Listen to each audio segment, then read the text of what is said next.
భూ సంబంధమైన వాటి మీద మనస్సు పెట్టుకొనకుడి. కొలస్సులకు రాసిన పత్రిక 3:2.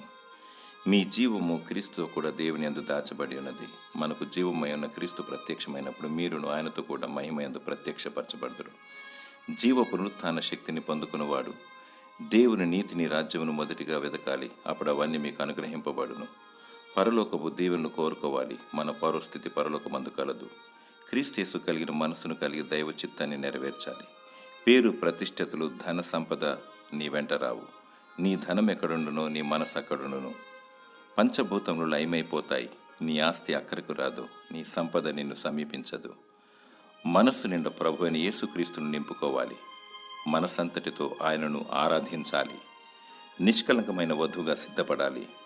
దేవుడు నీకు గొర్రెపిల్ల ముద్రను, జీవము గల దేవుని ముద్రను వేయునుగాక.